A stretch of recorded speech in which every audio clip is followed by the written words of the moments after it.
Sanford and Son wasn't just another sitcom of the 70s. It was a groundbreaking show that brought raw humor and real-life issues straight into America's living rooms. But behind the laughter, there were secrets, struggles, and truths about the cast that most fans never figured out. What really happened to the stars after the cameras stopped rolling? And why does the show still feel so real today? In the early 1970s, American television was undergoing a quiet revolution, though many didn't realize it at the time. In the middle of this change came a show that seemed on the surface like just another sitcom. It was about a cranky junk dealer and his long-suffering son, living in a cluttered house surrounded by rusted refrigerators, broken down furniture, and every odd object you could imagine. But Sanford and Son, which first hit television screens in 1972, was never just about a junkyard. It was about the way two people could struggle, argue, laugh, and somehow keep going in a world that wasn't always kind. Fred Sanford, played by the unforgettable Redd Foxx, was not the polished, idealized father figure audiences were used to seeing on television. He was stubborn, sarcastic, and often outrageous, hurling insults as casually as he took breaths. His son, Lamont, played by Damon Wilson, was the anchor, the one who tried to bring order to the chaos, the dreamer who often wished for a better life outside the dusty walls of the junk business. Their relationship was messy, filled with bickering and frustration, but beneath it all there was love, a love that resonated deeply with families across America. For the first time, audiences were seeing a black father and son lead a primetime sitcom, not as background characters, not as stereotypes, but as fully fleshed out people with humor, flaws, and resilience. The show's setting was its own kind of character. That cluttered junkyard wasn't just a stage for comedy. It was a mirror for working class life. It was a reminder that survival often meant piecing things together, finding value in what others threw away, making do with what was at hand. In the laughter, there was truth, and in the arguments, there was a reflection of real struggles that families, black families, working class families, immigrant families, understood in their bones. When Sanford and Son premiered, it broke new ground. Before it, American sitcoms rarely centered on black families, and when they did, it was often through a filtered, sanitized lens. This show, with its unapologetic humor and raw energy, opened the door for others. Without Fred Sanford's sass and Lamont's exasperated sides, there might never have been Good Times, The Jeffersons, or later, Family Matters and Martin. It proved that audiences would tune in week after week for stories that felt real, even if they were told through laughter. It proved that representation mattered, that comedy could carry weight, that America was ready to see something different. But here's the thing. While millions of viewers tuned in every Friday night, laughing at Fred Sanford's fake heart attacks and Aunt Esther's fiery comebacks, most never realized what was going on behind the cameras. They didn't see the battles the actors were fighting off-screen, the struggles with money, addiction, fame, and identity. They didn't see the tension between cast members or the deep personal transformations that were happening while the show was still in production. For all its laughter, Sanford and Son was built on real lives that were far more complicated than anything a script could capture. And that's where the story truly becomes fascinating, because behind every joke and every iconic one-liner, there was something deeper, something hidden, something that most fans never figured out. Before Sanford and Son made him a household name, Redd Foxx had already carved his place in entertainment history in a way few people truly understood. Long before television embraced him, he was known as the king of the party records. In smoky nightclubs and on underground comedy albums, he built a reputation as one of the rawest, most unfiltered comedians of his era. His style wasn't polished or safe. It was streetwise brash and sometimes raunchy, the kind of comedy that told uncomfortable truths through laughter. He influenced a generation of comics who came after him, from Richard Pryor to Eddie Murphy. But when Sanford and Son arrived in 1972, most mainstream viewers had no idea they were watching a man who had been pushing boundaries for decades. What most fans didn't realize was that behind the sharp wit and booming laughter was a man constantly running from financial troubles. Redd Foxx earned millions during his career, yet money always seemed to slip through his fingers. He had a love for gambling and a generosity that bordered on reckless. He would hand out cash to friends, cover expenses for hangers-on, and live a lifestyle that his income couldn't always sustain. His relationship with the IRS became legendary. At one point, the government seized his Las Vegas home, leaving the star of one of America's biggest shows nearly penniless. It was a harsh irony. Here was a man making America laugh every week, yet behind closed doors, he was drowning in financial chaos. His personal life was no less complicated. Redd Foxx married multiple times, often to younger women, and those relationships were as turbulent as they were passionate. He craved companionship but struggled to hold on to it, his fiery personality often clashing with those closest to him. On set, that same personality could sometimes make him difficult to work with. He had little patience for scripts he didn't find funny, and he wasn't afraid to walk off set if he felt underpaid or underappreciated. NBC executives knew they were dealing with a man who couldn't be controlled, but they also knew Sanford and Son didn't exist without him. Even when he clashed with producers, castmates, and writers, there was a deep respect for his comedic genius. His timing, his delivery, and his sheer presence made the show what it was. And yet, the way Redd Foxx left this world was as dramatic and bittersweet as his life had been. In 1991, he was filming The Royal Family, a new sitcom that was meant to be his big comeback.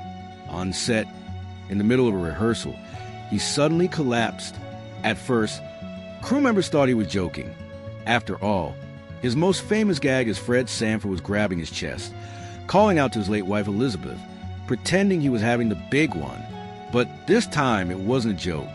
Redd Foxx was really suffering a heart attack, and tragically, he didn't survive. He was only 68 years old. It was one of those moments that felt cruelly ironic, almost scripted by fate. The man who had made a career out of fake heart attacks died a real one, right in front of colleagues who thought it was just another gag.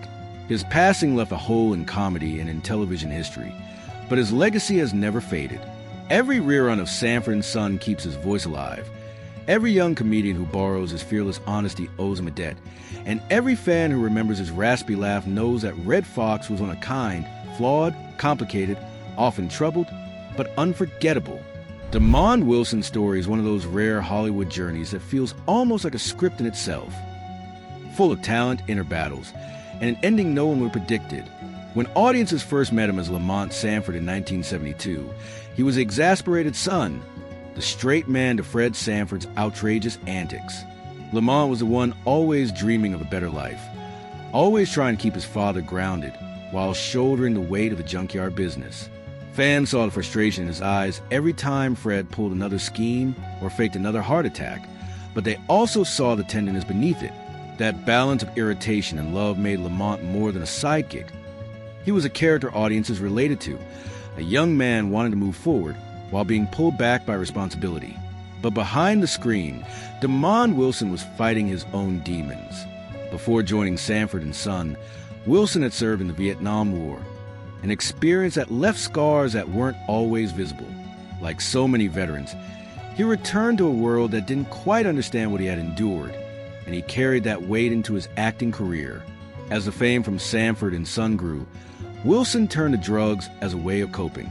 Cocaine, in particular, became a dangerous companion, and it nearly consumed him.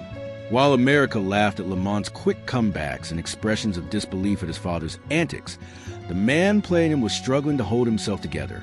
Another piece that most fans never knew was the tension that grew between Damon Wilson and Redd Foxx. On screen, they had undeniable chemistry, the kind that made their arguments feel real and their father-son bond believable. Off-screen, however, their relationship was more complicated. Redd Foxx was a star, the veteran comic, and NBC poured money and attention into him.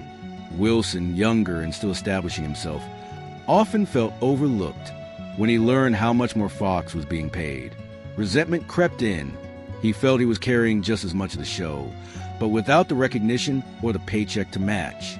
That friction created distance, and while they worked professionally together, the warmth audiences loved on television wasn't always there once the cameras stopped rolling.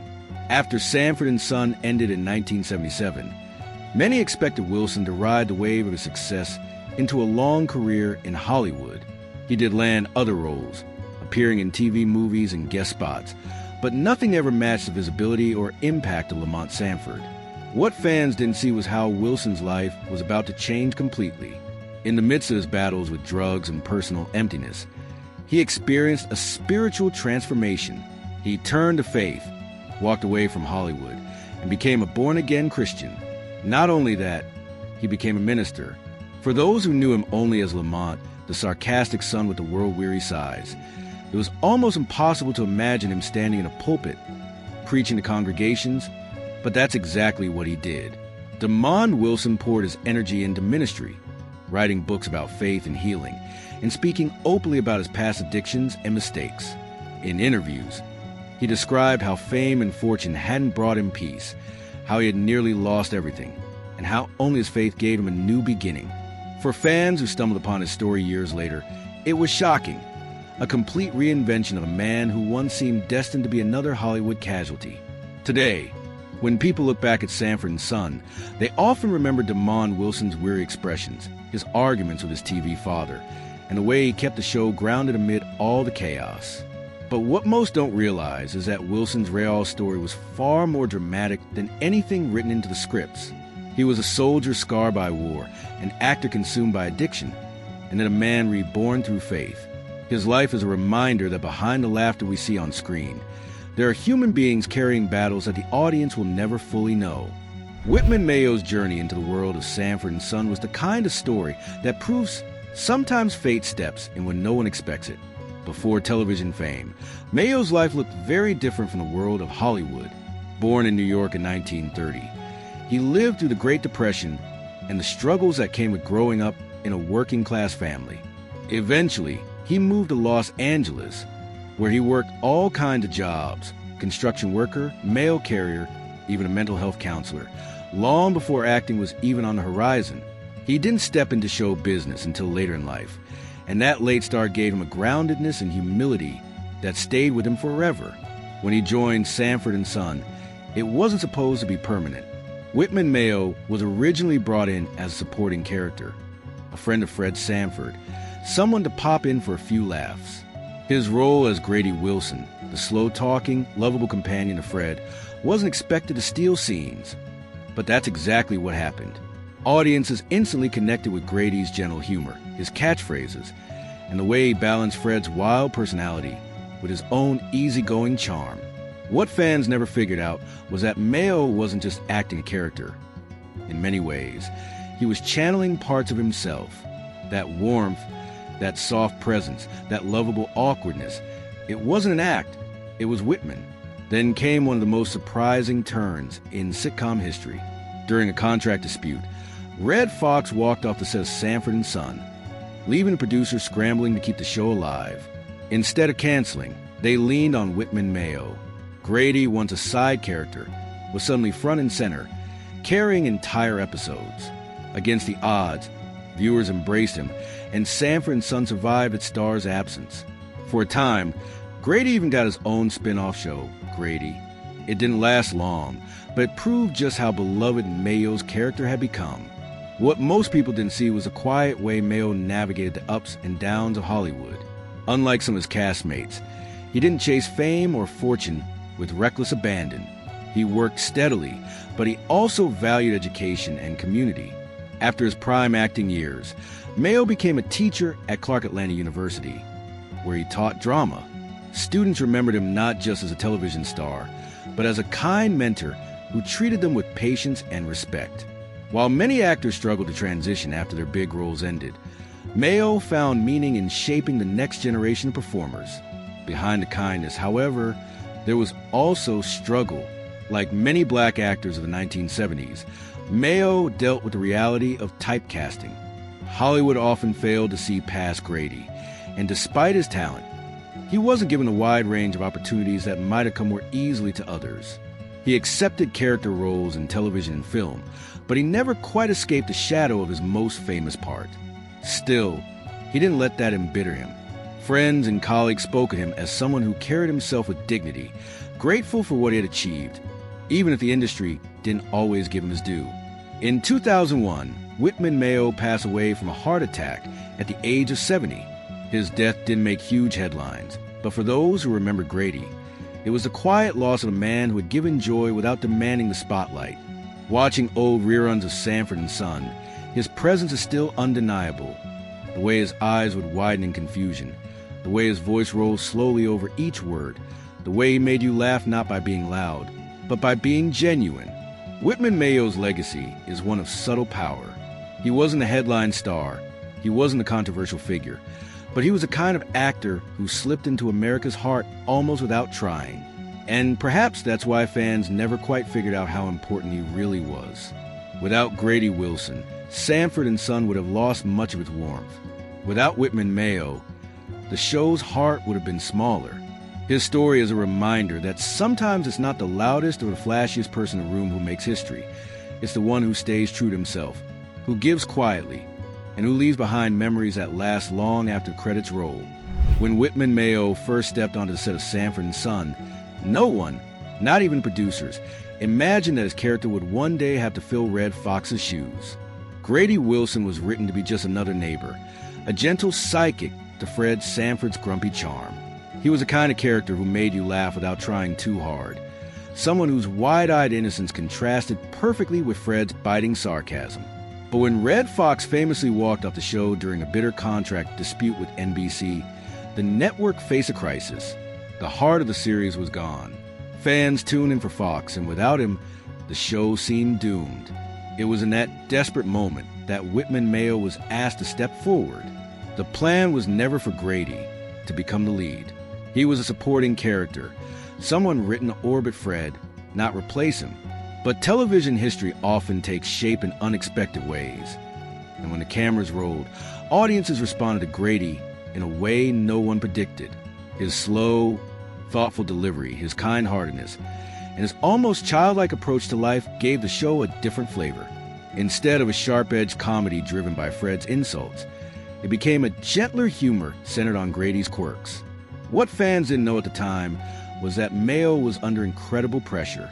He wasn't trying to imitate Fred Sanford. He knew that would be impossible, but he had to carry the weight of keeping a top-rated sitcom alive while its main star was absent. Against the odds, viewers embraced him. Ratings stayed steady enough that the producers even gave Grady his own spin-off, simply titled Grady. Though it only lasted one season, it cemented Whitman Mayo's place in television history as the man who proved the show could survive, even briefly, without its biggest name. Fans who laughed at Grady's every line rarely knew that this was never supposed to happen. Grady was never written as the center of the story. He was supposed to be a side dish, not the main course. Yet Whitman Mayo's warmth and quiet comedic brilliance turned him into an unexpected star. In many ways, his rise during Fox's absence showed how deeply audiences connected not just with Fred Sanford, but with the entire world of Sanford and Son. The Junkyard wasn't only about one man. It was about the community of characters who gave it life. After the lights of Hollywood dimmed and the phone stopped ringing as often, Whitman Mayo did something most television actors of his era never considered. He turned back toward community and education. For a man who had stumbled into fame later in life, who had never been consumed by the hunger for celebrity, the transition felt natural. Mayo moved to Atlanta, and instead of chasing one more role or clinging desperately to the fading glow of Sanford and Son, he devoted himself to teaching drama at Clark Atlanta University. It was a striking change, but also a fitting one. He understood, perhaps better than most, how unpredictable Hollywood could be. One year you could be in the center of a hit sitcom, and the next, forgotten. By teaching, he offered students something more valuable than textbook lessons. He gave them the wisdom of experience. He could tell them about the joy of making millions laugh, but also about the frustration of being typecast, about the industry's tendency to pigeonhole black actors, about the importance of finding fulfillment beyond the applause. Those who studied under him often spoke of his generosity, the way he made time for students who were nervous or unsure of themselves, the way he encouraged them not just to act, but to believe in their own worth.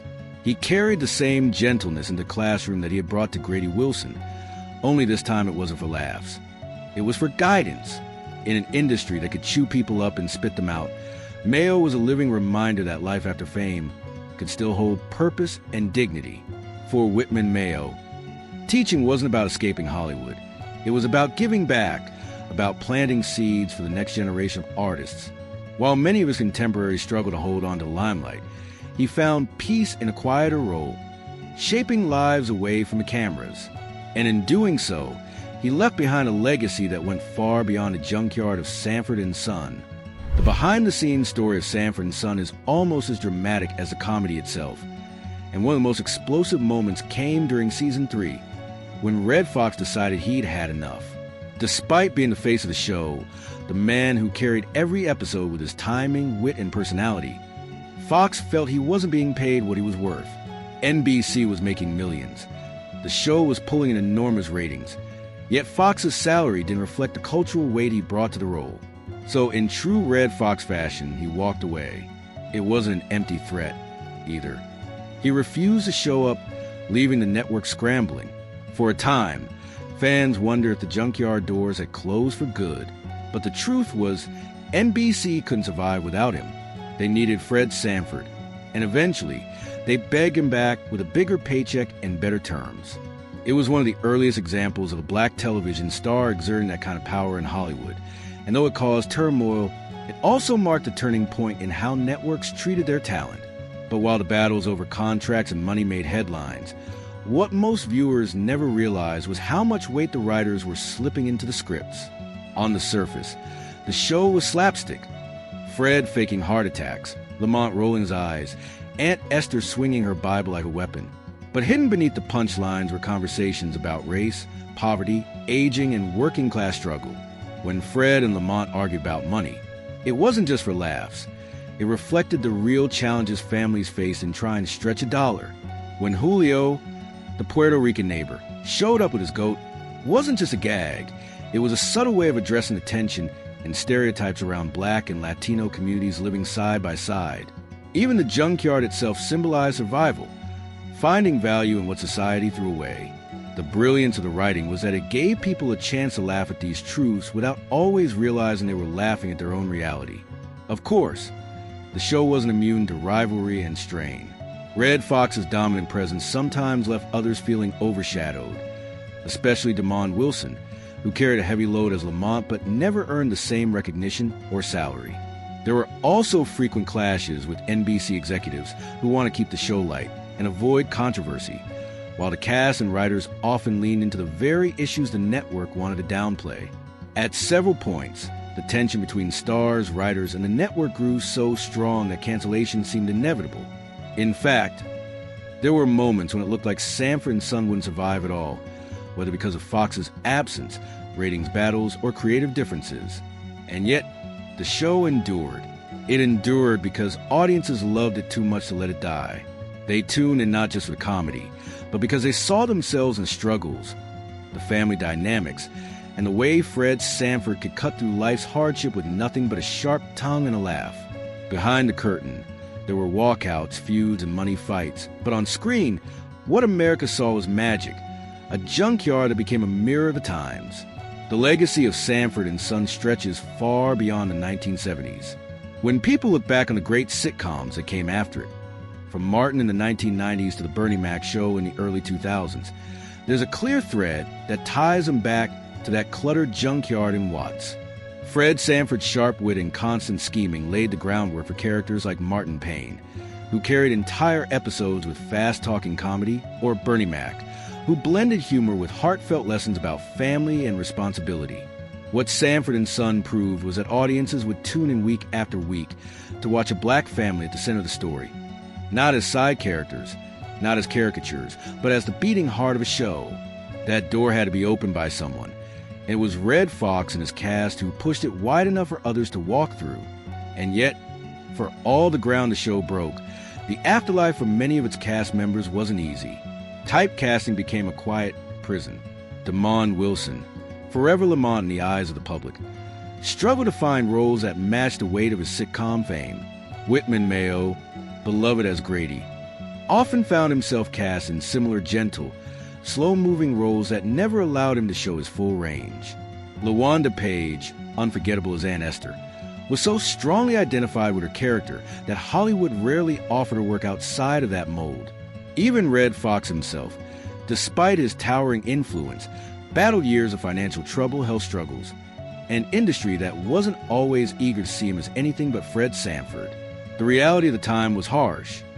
Black actors, no matter how talented, often found their careers boxed in, their choices limited by a Hollywood system that wasn't ready to give them the same freedom as their white counterparts. This is what makes Sanford and Son so bittersweet to revisit. Fans laugh at the gags, quote the one-liners, and cherish the banter between Fred and Aunt Esther. But behind that laughter were very real struggles. The cast was fighting battles off-screen that the audience never saw.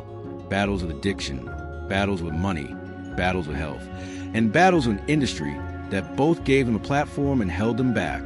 The comedy was real, but so was the pain that came with it. And yet, that's exactly why the show still matters. It wasn't glossy or fake.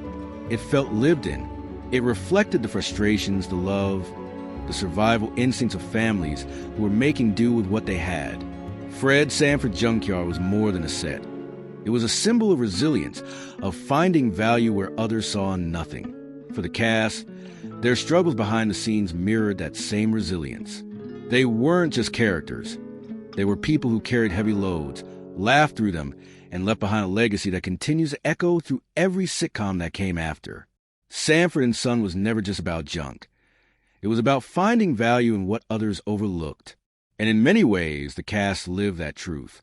They laughed, they fought, they struggled, and they made history. Even now, when you hear Fred Sanford clutch his chest yelling, "This is the big one," it's more than comedy. It's a piece of television that will never die.